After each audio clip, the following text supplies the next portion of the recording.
જતીન ઉર્ફે લાલાની સાથે સંબંધ છે, તારે મારી સાથે પણ સંબંધ રાખવો પડશે, નહીં તો તને તારા પતિને વધુ કહી દઈશ એવું બધું ધમકી આપી પરિણીતા પર 3 જણાએ વારાફરતી રેપ કર્યો। હવસ કોરોના ત્રાસથી કંટાળી પરિણીતાએ પતિને વાત કરતા આખો મામલો પોલીસ સ્ટેશનમાં પહોંચ્યો। મૈદરપુરા પોલીસે 30 વર્ષીય પરિણીતાની ફરિયાદ લઈ બળાત્કારનો ગુનો દાખલ કર્યો છે।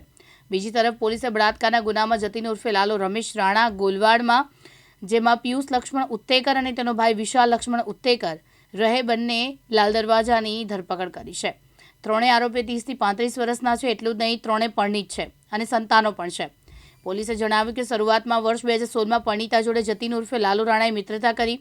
પરિણીતાની મરજી વિરુદ્ધ શરીર સંબંધ બાંધ્યો। પરિણીતાને 2 ભાઈઓએ બ્લેકમેલિંગ કર્યું અને તારા જતીન લાલા સાથે સંબંધ છે, તારે મારી સાથે પણ રાખવા પડશે, નહીં તો તારા પતિને વધુ કહી દઈશ એમ કહીને બંને ભાઈઓ વારાફરતી પરિણીતા ઉપર બળાત્કાર કર્યો। એટલું જ નહીં, પરિણીતાના મોબાઈલમાં વિડીયો બનાવી તે વિડીયો વાયરલ કરવાની ધમકી આપી। ત્રણેય આરોપી હીરાના કારખાનામાં કામ કરે છે। મુકેશ ગુરવ, દિવ્યાંગ ન્યૂઝ, સુરત।